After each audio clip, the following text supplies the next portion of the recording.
Bienvenue, très chers téléspectateurs de Télé7, la chaîne de prédilection. Bienvenue à cette émission En route vers des élections. Une émission qui parle du processus électoral et qui se veut un cadre pour les différents acteurs politiques et les candidats aux élections prochaines du 20 décembre 2023. Et comme vous le savez, nous avons toujours l'habitude d'avoir un invité. Aujourd'hui, je suis en face de M. Cédric, qui est du Parti Alternative Citoyenne, cher à Floribert Anzoulou. Bonjour, M. Cédric. Bonjour, madame. Comment vous portez? Oui, je vais bien, et toi-même? Oui, je vais bien. Et dites-nous comment vous trouvez notre cadre d'échange, déjà notre plateau, qui vous reçoit aujourd'hui. Avec moi, c'est la première fois. Ok, merci beaucoup pour l'invitation. Et je vois déjà les cadres, il est très très beau, c'est sur centre-ville et c'est bien climatisé. Parce que c'est au centre-ville. Voilà. Oui, oui, bon, à part ça aussi, il faudra aussi signaler les difficultés qu'on a eues pour quitter depuis Limité pour venir jusqu'ici. Et les routes, tout ça, les embouteillages. Hein? Et ça fait maintenant presque 4 jours qu'on est en plein embouteillage et de chez moi, je ne sais pas sortir pour me déplacer. Je dois sûrement prendre une moto pour rouler un peu vite et arriver. Donc c'est un problème à résoudre. Oui, oui, c'est parmi les préoccupations de la population et on est là pour donner des différentes pistes et des solutions. D'accord. Aujourd'hui déjà nous parlons de l'adresse du chef de l'État à la nation. Concernant le discours du chef de l'État à la nation, les Kinois s'attendaient à un discours des vérités sur le bilan de Félix Antoine Tshisekedi après 5 ans à la magistrature suprême. Alors, ces bilans, il faudrait dire, est-ce que ces bilans est fondé de promesses ou il y a eu aussi de réalisations? Bon, par rapport au bilan du président sortant, M. Félix Tshisekedi, je pense qu'il y a eu beaucoup plus de promesses par rapport aux réalisations. Et à un certain moment, vous avez vu beaucoup de projets qu'ils ont ramenés. Et la plupart de ces projets, ça n'a pas vraiment abouti à grand chose, mais ça a beaucoup plus aller dans le sens plutôt des détournements des deniers publics et donc son bilan, oui, c'est pas seulement sur les plans économiques, sur les plans infrastructures, il n'y a pas de nouvelles routes. Je ne sais pas s'il y en a, vous pouvez me citer quelques-uns. Des nouvelles routes.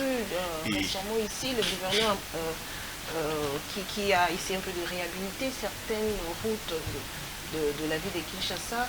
Ok, ça va. La route Ngelesa et d'autres routes.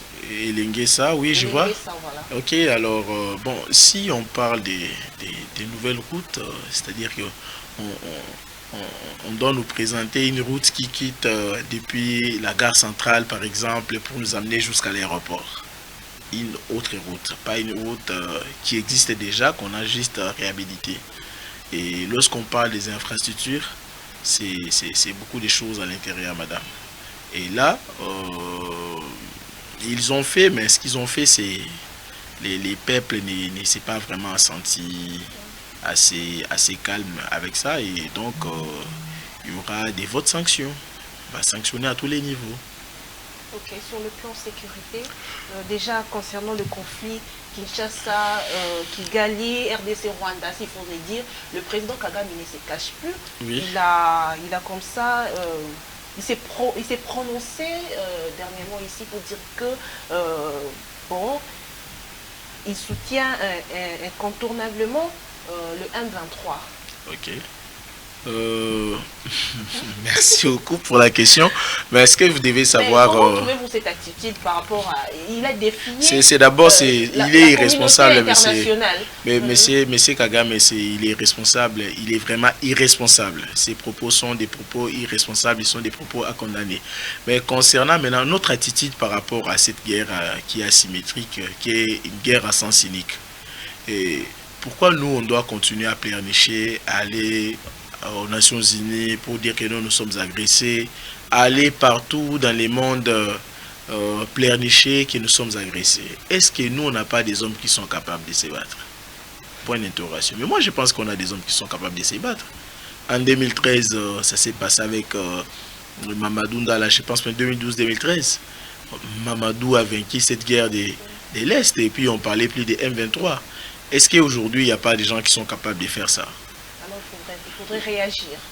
Oui, il faudrait réagir. On a tout ce qu'il faut pour frapper les Rwandais. Mais moi, je ne sais pas pourquoi est-ce qu'on doit aller pleurnicher, on doit aller parler de gauche à droite, on doit aller dans des conférences, crier, etc. Et ça, c'est pas du tout important.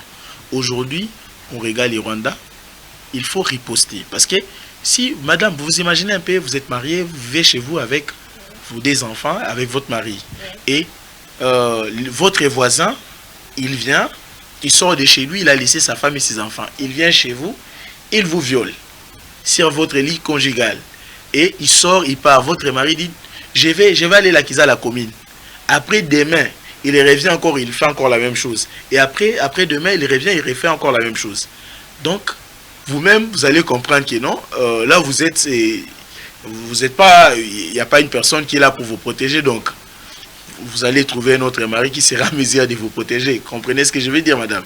Et donc, concernant cette guerre de l'Est, nous, vraiment, à travers les projets qu'a notre candidat président applique, qu'on pourra peut-être, qui sera, vous êtes déjà invité, donc à travers ces projets-là, vous allez voir comment est-ce que nous aura lieu demain déjà? Non, c'est pas demain, ça sera la semaine, au début de la semaine prochaine, parce qu'en ce moment ici, il est en Europe.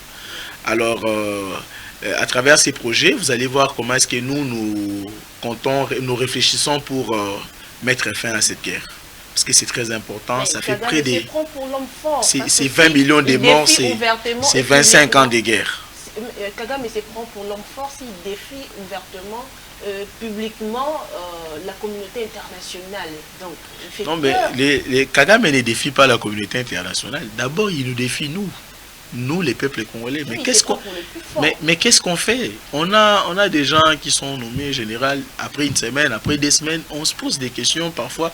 Mais ces gens qui sont nommés, il y a toujours la guerre à l'Est. Et ils font quoi? Ils sont là pour faire du tourisme ou bien ils sont là vraiment pour travailler pour que la guerre prenne fin? Vous comprenez ce que je veux dire, madame? Oui. Et ça, parfois, ça dérange. Ça dérange beaucoup. Je peux même aller plus loin. Que sert les renseignements militaires? Que sert les renseignements? Que sert l'ANER, la police, l'armée? Tout ça, ça sert à quoi? Si chaque jour on viole à l'Est, si chaque jour on tue à l'Est, ça sert à quoi? Mais on les verra au moins à Kinshasa en train de rouler avec des gros cylindrés, tout ça. Et ils se disent qu'ils sont des autorités. Mais vous êtes quel type d'autorité? Vous êtes autorité alors que chez vous, on tue chez vous et vous êtes là, vous dites que vous êtes autorité. Alors, déjà aussi, toujours dans la question de la sécurité, oui. Déjà, il y a les miliciens Mobondo qui occupent la partie, les Kwamut. Hier, il y a eu des tueries. Oui, il y a eu incursion. Pensez-vous que dans cette allure, y aura-t-il élection? Est-ce que nous pouvons organiser des élections dans ces rythmes d'insécurité grandissante en République démocratique? Ça s'appelle absence de l'État, absence de l'autorité de l'État. Expliquez. Ok. Alors, madame, là où il y a l'État, là où l'État existe, ces genres de pratiques, ça ne peut même pas commencer. Ça ne peut même pas prendre 5 minutes. Et lorsqu'on se permet de choisir les gens qui nomment, il nomme les gens qui sont proches de lui, il nomme les gens de sa famille, des gens qui ne sont pas compétents, il les nomme à des postes clés, ça aura des conséquences immédiates. Donc, lorsqu'on fait des castings pour nommer des gens, il faut vraiment regarder bien comment est-ce qu'ils ont commencé à briller depuis qu'ils étaient petits. Comment est-ce qu'ils ont commencé à évoluer. Et est-ce que telle personne, si on les met à une telle place, est-ce que ça pourra marcher. Et dernièrement, je pense que c'est en 2021 où j'avais écouté qu'il y avait, après chaque 3 mois, les ministres seront évalués. qu'en est-il jusqu'à aujourd'hui? Combien ont été évolués et combien ont quitté les gouvernements parce qu'ils ont été incompétents? Vous comprenez un peu, madame? Et ça cause un problème sérieux. On ne construit pas l'État comme ça. Dans cette allure, il faudrait vraiment organiser des élections avec cette insécurité grandissante. Ben, je pense bien qu'il faut... Comment nous allons aller aux élections? Bon, je pense bien qu'il faut organiser les élections, madame. Pourquoi? Parce que, premièrement, les élections renforcent la démocratie. Là où les gens se sentent... ils ne savent pas... bon, là où des gens vivent en insécurité et qu'ils ont peut-être envoyé des mandataires au niveau du Parlement provincial, national, Sénat, ils sont capables de voir que non. Par exemple, les gens qui vivent à Béni, ils ont envoyé un député X au Parlement. Il est là-bas pour défendre les causes des gens qui vivent à Béni. Et lorsqu'il arrive là-bas, lui, il devient une personne qui sont pour, il lève la main, qui sont contre, il rabaisse la main. Et puis, on lui donne son argent, il est calme, il accepte la corruption morale. Donc tu vois, avec ces genres de personnes, il faut qu'il y ait des élections pour que tous ces gens-là soient d'abord chassés. Lorsqu'ils sont chassés, lorsque la compétence va prendre de la place, c'est alors que vous allez voir que tous ces problèmes de sécurité, d'insécurité plutôt, et tous ces problèmes liés à l'économie, à l'éducation, aux réformes des institutions, et ça prendra des solutions. Et la CENI, la fois dernière, venait d'organiser un cadre de concertation avec nos 26 candidats à la présidentielle de prochain du 2023, de décembre, voilà. Votre candidat était présent? Oui, il était présent. Le président Floribert Anzoulouni était présent. Il était par moi. Il a reproché au président Kadima, ou soit à la CENI? Bon, d'abord, premièrement, je pense bien qu'il n'est pas laissé à les reprocher, mais y compris même les présidents publics. Je peux vous sortir ma carte d'électeur tout de suite. Si vous regardez ça, vous aurez... On aura honte. Il y a des vidéos qui circulent partout là. On a déjà trouvé une solution pour... On a déjà trouvé... on a déjà trouvé... S'il vous plaît, madame, vous dites qu'on a déjà trouvé une solution. Oui, je suis d'accord. Et partez à la commune de Lemba ou bien à Kalamou. Demandez une carte d'électeur. Vous allez faire 3 jours, vous n'aurez pas votre carte d'électeur. Mais si tu viens avec 10 $, tu donnes... Oui, pour faire les duplicata. Ça demande à ce que tu puisses payer 10 $. Et ça, les présidents publics l'ont évoqué. Il y a des gens qui payent 10 $. Il y a des gens qui payent encore plus que ça. Et il y a ça, les présidents publics l'ont évoqué au cours de son discours là-bas, au cours de ses concertations. Il a parlé, il a dit clairement qu'il y a l'un de ses collaborateurs qui est candidat député national et dont ses électeurs lui ont dit qu'ils étaient à mal d'aller se procurer des duplicata. Et ça affaiblit vraiment plusieurs personnes n'iront pas voter à cause de ça. Imaginez seulement tu as une carte d'électeur dont tu ne vois même pas ton visage, dont tu ne sais même pas. Donc il y a une vidéo là qui circule, on nous apprend comment rendre visible sa carte électeur, rendre sa photo visible qui est devenue invisible. Je ne soutiens pas ça, madame. On n'a qu'à adopter le système et puis ça va aller. Non, madame. Vous ne soutenez pas cela. Non, mais c'est l'une parmi de solutions. Est-ce qu'en 2006, les cartes d'électeurs qu'on avait eu en 2006 avaient les mêmes problèmes? En 2011, en 2018, ça avait eu les mêmes problèmes. Et pourquoi aujourd'hui on doit avoir des cartes d'électeurs pareilles? Est-ce que lorsque le président Kadima Siriga, est-ce qu'il se voit être sérieux? Même s'il est aujourd'hui, il est devenu un donneur de leçons en disant que Père pardonne tous ceux qui ont accusé la CENI, tout ça, mais il s'est croyé ou à l'église ou comment? Et il a eu aussi des attaques. Et à cause de ça, ce qui est très grave, tous les candidats présidents de la République n'ont pas signé la code de bonne conduite. Et c'est très, très, très, très grave. Parce que il suffit juste que la CENI puisse publier les résultats et les gens ne vont pas l'accepter. Et là, ça sera la faute à qui? Et ou soit s'il y a la CENI publie les résultats et qu'il y ait des gens qui vont sortir pour faire des manifestations, tout ça, et ça sera très compliqué, madame. Donc, le président Kadima devait apaiser les uns et les autres pour trouver au moins un seul point de convergence pour amener tout le monde vers les élections crédibles, apaisées et transparentes. Alors, c'était quoi le point focal que M. Floribert Anzoulouni, qui a tapé sur la table, qu'est-ce qu'il il avait fait, comment il avait réagi, qu'est-ce qu'il a reproché réellement? Non, premièrement, à part la carte. À part la carte, tout le monde, oui, mais à part la carte, le président Zoulouni, tout ce qu'il a eu à reprocher, c'était de demander à ce que les élections soient transparentes. Parce que lorsque les élections sont transparentes, n'importe qui peut gagner. Mais lorsqu'il y a des mains noires derrière les élections, ça peut bouger dans tous les sens. Comment soupçonnez-vous déjà des mains noires aussi longtemps que... Madame, en 2006... Nous avançons dans quelques jours, il y aura déjà lancement de la campagne. S'il vous plaît, madame, en 2006, tout le monde sait ce qui s'est passé entre les opposants et ceux qui sont au pouvoir. En 2011, la même chose. En 2018, la même chose. Alors, en 2023, aujourd'hui nous sommes en 2023. Et le 20 décembre, il y aura des élections. Tu ne penses pas qu'il est important que les présidents puissent rappeler au président Kadima qu'il est important que les élections soient crédibles, que les élections soient transparentes. Et il y a aussi certaines choses que j'allais oublier, les bureaux de vote. Ça aussi, ça cause problème parce qu'on a remarqué dans les calendriers que M. Kadima avait publié qu'il y avait 2 bureaux de vote par centre.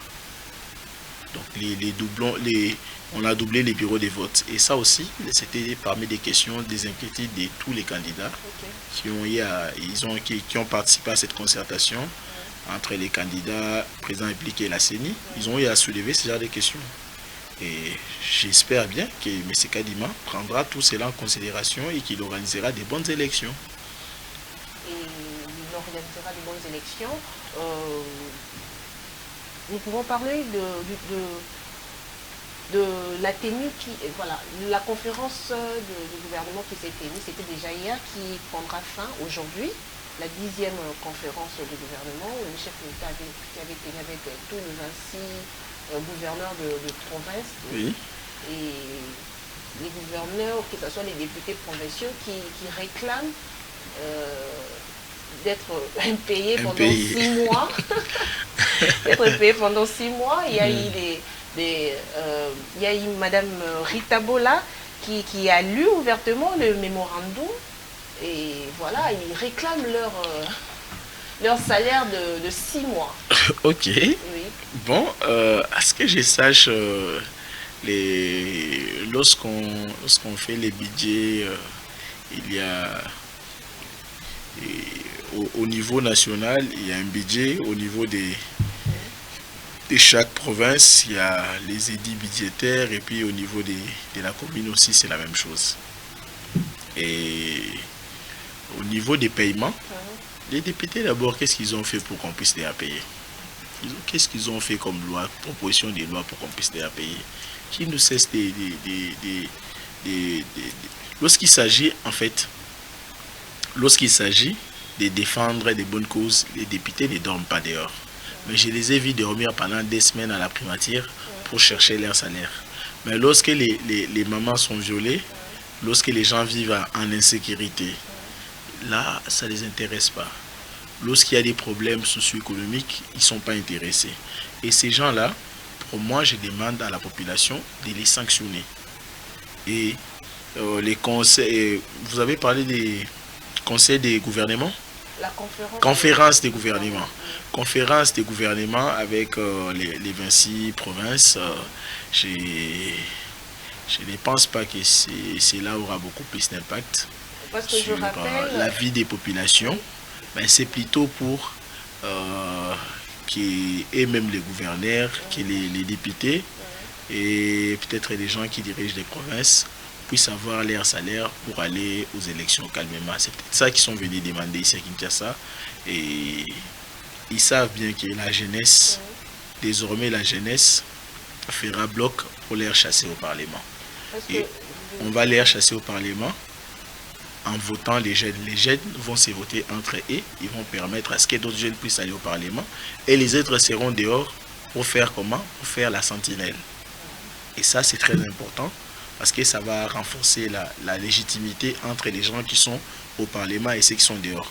Par exemple, vous allez remarquer que cette législature de 2018 à 2023, elle n'a produit absolument rien du tout, à part les choses d'hier, nous sommes à la théâtre traité, et je vais amener une bouteille de whisky, on va prendre à la maison, moi je suis sérieusement marié, tout ça, des choses pareilles, c'est ce qui nous a produit cette législature de 2018 à 2023, madame.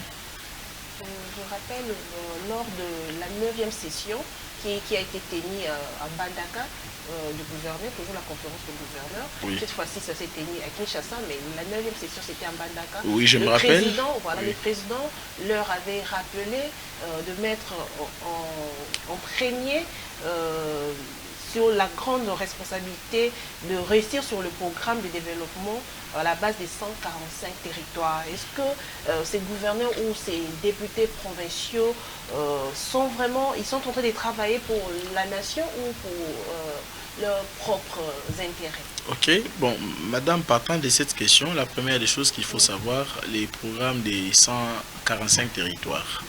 Ces programmes-là, c'est un bon programme, mais il faut d'abord savoir qu'il y a eu aussi des avancées. Qui a financé ces programmes. Est-ce que c'est l'État congolais ou bien l'Union européenne? Je ne sais pas. Est-ce que vous savez, c'est lui qui a financé ces programmes? C'est financé par l'État congolais ou bien par l'Union européenne, ou soit les partenaires extérieurs de notre pays? Et partant de ça, vous savez comment est-ce que on a suivi les projets, les projets 100 jours ici à la télé, et on a vu comme les procès plutôt 100 jours à la télé, on a vu comment est-ce que les marchés publics étaient partagés entre les copains et les copines qui travaillaient à la présidence de la République. Et concernant ces projets-là, à ce que je sache, les études qu'il y a il y a des choses qui sont positives, mais beaucoup de choses restent encore à faire. Par exemple, dernièrement, j'ai vu sur les réseaux sociaux qu'il y avait un détournement de 24 millions de dollars. La route qui est entre Mbujimai et Kananga, cette route-là n'est pas encore construite. Elle est longue de 180 km. Okay. Et selon les informations que j'avais lues, elle a été financée à 27 millions de dollars, mais malheureusement, la route peine à être construite.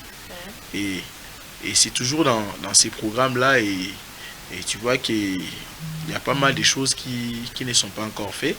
Mais de l'autre côté, on voit quand même des hôpitaux qui sont construits, on voit certaines routes qui sont réhabilitées. Du coup, des chapeaux à ceux qui ont conçu ces programmes-là. Oui. Il y a eu quand même des avancées. Mais si vous prenez un peu de sel, vous mettez ça dans l'océan, ou bien juste à côté, vous mettez ça dans les fleuves. Est-ce que si vous allez prendre de l'eau, vous allez sentir que cette eau-là est amère? Non. Parce que les besoins de la population sont nombreux. Mais par rapport aux réalisations qui ne sont pas assez estimables par rapport aux besoins ressentis par la population. Et c'est par là, madame, que nous réfléchissons depuis un certain moment comment est-ce qu'il faut mieux faire les choses. Et à travers un groupe de réflexion avec des amis, 10 partis et les autres qui sont les amoureux du Congo, qui sont dans plusieurs sociétés, et nous réfléchissons comment est-ce il faut apporter notre pierre de contribution. Par exemple, les problèmes liés à l'embouteillage, les problèmes liés aux infrastructures. Ce qu'il faut retenir, j'aimerais bien que cette question-là vienne de vous exactement. Oui, parce que je sais que vous êtes candidat, oui. Vous avez quand même une vision que vous allez présenter à la population, je ne sais pas, c'est ce que vous étiez déjà en train vous m'avez donc procédé, c'est ça. Ok. Voilà, quelle vision vous avez tout d'abord des élections? Oui, et puis, bon, en fait, pour les élections, nous on n'a pas des polos à donner aux gens, on n'a pas des casquettes à donner aux gens. Tout ce qu'on va... vous démarquer. Non, tout ce qu'on va faire, on n'a pas aussi d'argent à vous donner. Donc, retenez ça très bien, on n'a pas d'argent à vous donner. Si vous me voyez en cours... Non, mais si tu prends 10 000 francs, maman, tu prends 10 000 francs des malédictions. Vous savez, dans la Bible, il y a les frères de Jacob, comment ils s'appellent encore? C'est Ésaü. Ésaü qui a vendu les droits d'aînesse à cause des histoires à manger. Et il lui a dit, non, si tu me donnes à manger, je vais faire comment? Je vais te laisser ma place, toi tu seras mon grand frère. Mais c'est la même chose avec les élections, madame. Les gens, vous venez, vous voulez assez que, avant que vous puissiez voter une personne, on doit vous donner l'épargne, on doit vous donner... on doit vous donner 10 $ ou bien 10 000 francs ou bien 20 000 francs. Oui.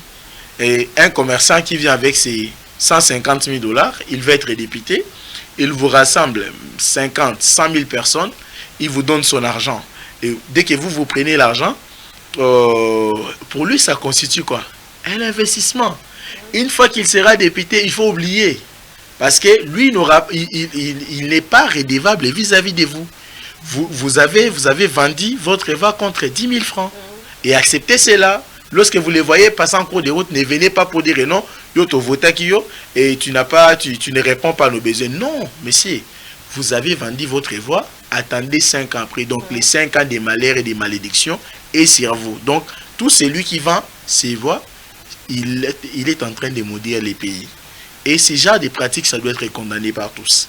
Ça doit être condamné par tous. On ne peut pas accepter à ce que, si vous vendez, vous prenez 10 000 francs, vous bouffez ça aujourd'hui, et alors demain, et après-demain.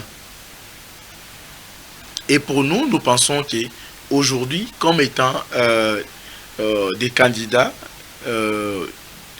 nous pensons que c'est mieux pour nous de discuter avec des jeunes qui sont comme nous, qui sont comme toi.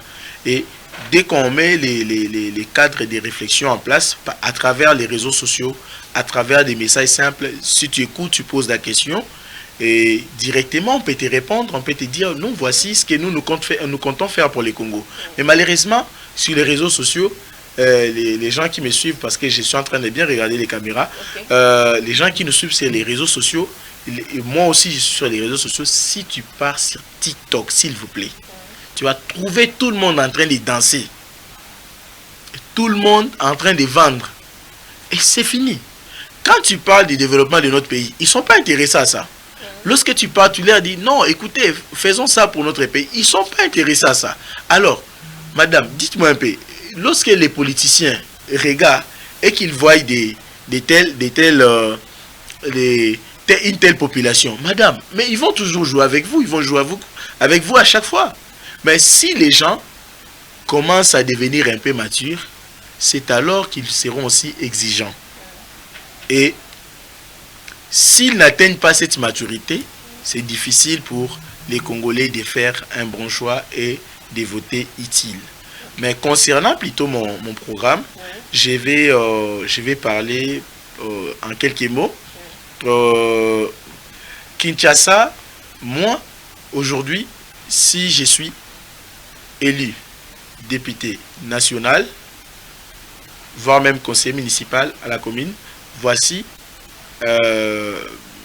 quelque chose, voici un petit projet que je vais faire, et ça c'est simple, que je vais initier, et ça c'est simple, ça va permettre à ce qu'il y ait plus de problèmes d'embouteillage à Kinshasa. Et puis on va aussi, à travers ces petits projets, il y aura pas aussi des problèmes des chômages. On peut trouver de l'emploi à plusieurs personnes. Les projets, il est simple, il n'est pas compliqué. C'est les suivants. Par exemple, on commence d'abord à étudier quelles sont les problématiques de Kinshasa. Kinshasa a 2 problèmes très sérieux. Premier problème, c'est la population. Kinshasa est surpeuplé. Et deuxièmement, Kinshasa un problème d'infrastructure. Ok. Donc, une ville qui a été construite pour 3 millions d'habitants, aujourd'hui, elle se retrouve avec plus de 12 millions d'habitants. C'est déjà un problème très sérieux. Et nous voulons réfléchir Kinshasa autrement. Parce que notre slogan, c'est Kinshasa et Kouyaté. Alors, à travers notre projet, nous pensons qu'il est important aujourd'hui, à travers, on peut aller dans les périphéries de Kinshasa. Vous voyez, il y a la plupart de l'embouteillage qui est causé à Kinshasa, il y a des camions, des tracks qui viennent des Bas-Congo, qui causent beaucoup plus, de l'embouteillage. Parce que Bas-Congo, c'est notre seule sortie vers l'extérieur du pays, à travers la voie maritime, tout ça. Alors, il y a beaucoup plus de tracks qui viennent de ces côtés-là. Mais si, par exemple, on arrivait à initier un projet de construire dans les périphéries de Kinshasa, à travers Mongafula et Kasangulu là-bas, on construit beaucoup de dépôts. Et ces dépôts vont permettre à ce qu'on puisse stocker la marchandise qui viennent de l'extérieur. Donc, qui viennent de l'extérieur du pays, qui viennent des Bas-Congo, on peut les stocker là-bas. En stockant ça à travers les dépôts, on va faire comment? On va dégager Kinshasa des embouteillages. Et on va créer une main-d'œuvre là-bas. On va créer une main-d'œuvre là-bas. Et tout en étant là-bas, les gens qui... Parce que les gens, une personne ne va pas quitter Massina pour aller travailler là-bas. C'est-à-dire que non, on va aussi, à travers les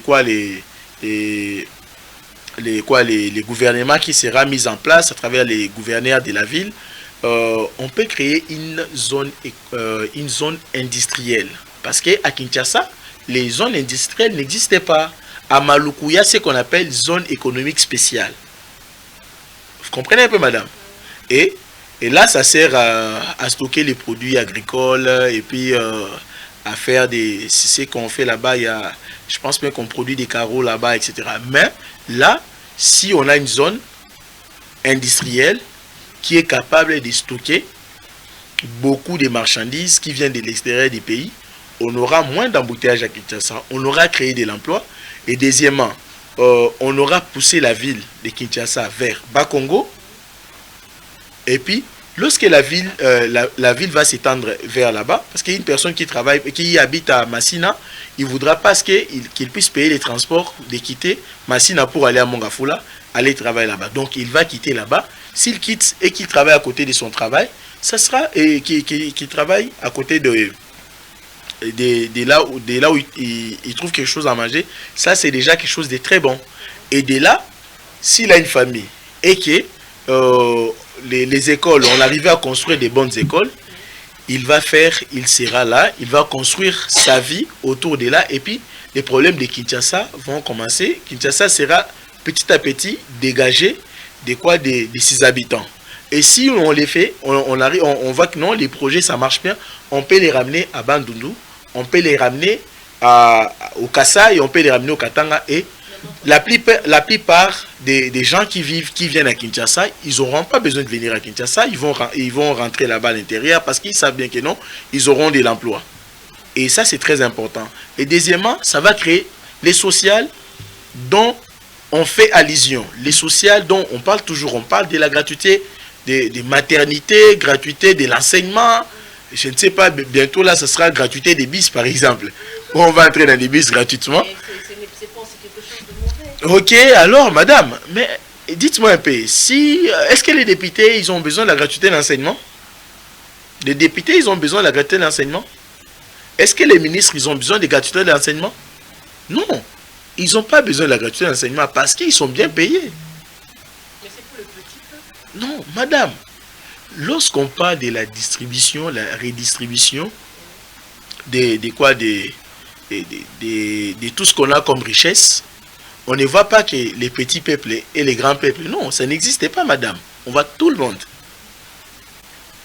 Et à travers ça, si une personne a un salaire de $1500, un salaire de $1000, il n'a pas besoin de la gratuité d'enseignement. Et ça, c'est quelque chose aussi à noter. Donc, on aura créé des vrais sociales. Parce que les vrais sociales, c'est l'augmentation des salaires. Une personne qui a un très bon salaire, il n'a pas besoin de la gratuité d'enseignement. Il n'a pas du tout besoin de la gratuité d'enseignement.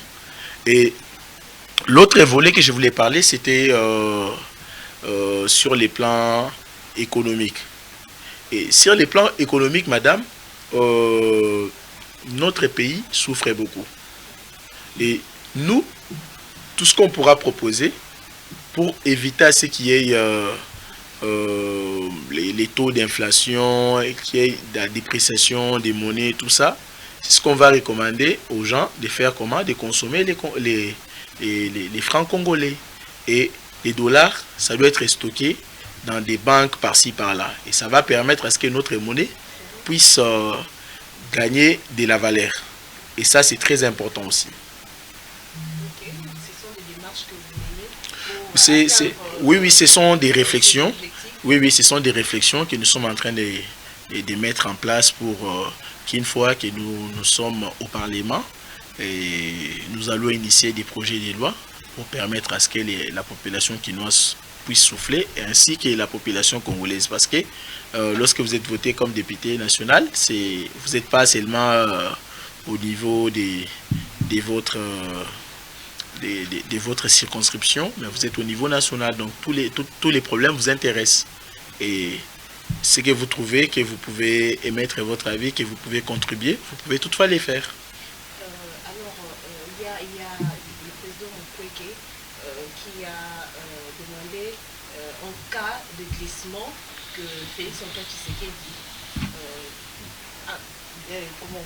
jette ou rentre le tablier au président du Sénat. Pensez-vous si nous voulons Bon, ça c'est selon la loi, vous le savez très bien, moi j'ai milité pour les changements depuis 2011.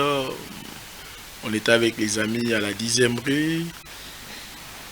Et puis en 2015-2016, on a rejoint les mouvements citoyens. On a combattu le président Kabila. Nous voulons assez qu'il puisse... on lui a demandé qu'il organise les élections dans les délais pour qu'il puisse permettre l'alternance. Mais malheureusement, il ne l'avait pas fait à temps et on a été victime d'une répression sanglante. Et moi, personnellement, et quelques amis, on a été enlevés. On n'a pas été arrêtés, madame. On a été enlevés par les services et on a été détenus au secret pendant beaucoup de temps. Et on n'a jamais vu 2018 entre nos yeux.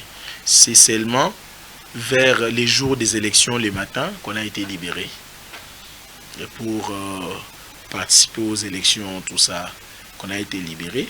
Parce qu'on a purgé notre peine, donc on a été libérés ces jours-là. Et donc, quelque chose de dépassement et d'idées constitutionnelles, la loi ne les permet pas. Mais sauf que à l'époque, il y avait M. Kabila qui avait tripatouillé l'article 71 ou 72 de la Constitution comme ça en disant que les présidents restent à l'installation en attendant l'autre président élu, tout ça. Mais c'est quelque chose qu'on a condamné ensemble avec les présidents de Tshisekedi et avec tout le monde. Et on ne peut pas aujourd'hui profiter de cette jurisprudence pour dire que non, écoutez, on va utiliser ce que Kabila avait fait de mal et nous aussi on va l'utiliser. Non, ça marche pas. Mais je conseille plutôt à nos amis qui sont au pouvoir d'organiser les élections dans les délais. Ça les rendra crédibles. Le président Kabila qui a boycotté les élections, qui est resté silencieux pendant très longtemps. Et pourquoi ne pas aussi peut-être choisir comme un dauphin qui pouvait au moins représenter le PPRD? Vous savez, madame, si vous faites quelque chose de mal aujourd'hui, vous faites des gens du mal aujourd'hui, vous les faites demain et après-demain, les gens là, ils sont pas fous, ils sont pas bêtes. Ils les regardent seulement. Après un jour, lorsqu'ils seront ils auront de la force contre vous, tu sais ce qui va se passer? Ils vont commencer aussi à répéter les choses que vous avez fait. Ainsi de suite. Donc aujourd'hui, le président Kabila ne récolte que ce qu'il a sémé. Mais par contre, moi, je lui conseillerais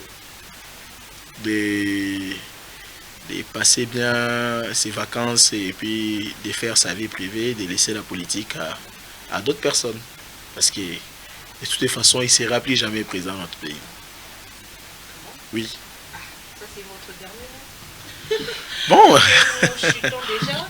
Ok. Petit à petit là, oui, nous sommes déjà presque à la fin. Est-ce que vous avez un mot à ajouter? Bon, un mot à ajouter, tout ce que je pourrais demander aux Quinois, c'est ce qu'ils, les campagnes commencent les dimanches et Les chefs de l'État seront c'est-à-dire martyrs déjà pour le lancement oui, de la campagne. ok, bonne chance à lui et je souhaite aussi bonne chance à notre président Floribert Anzoulouni et je souhaite bonne chance à tout le monde et que Dieu puisse nous aider pendant cette période de campagne et avoir beaucoup plus des moyens pour nous permettre à ce qu'on puisse mieux battre campagne et puis vous aussi la presse que vous puissiez aussi nous accompagner pendant cette période électorale, ça nous fera beaucoup du bien et afin que nous puissions arriver ces jours-là du 20 décembre et que nous puissions voter. J'espère que tout se passera très bien. Nous espérons que tout se passera très bien. C'est le dernier mot de M. Cédric Kaïdé. Oui. Que vous êtes candidat député national à Moamba et puis candidat conseiller municipal à Limete. Parce qu'on a aussi, des soucis au niveau des Limete. On pense que c'est très important parce que moi je suis natif de Limete. Je pense que c'est très important de mettre les points sur les i à limiter. C'est pourquoi j'ai aussi postulé à ce niveau-là.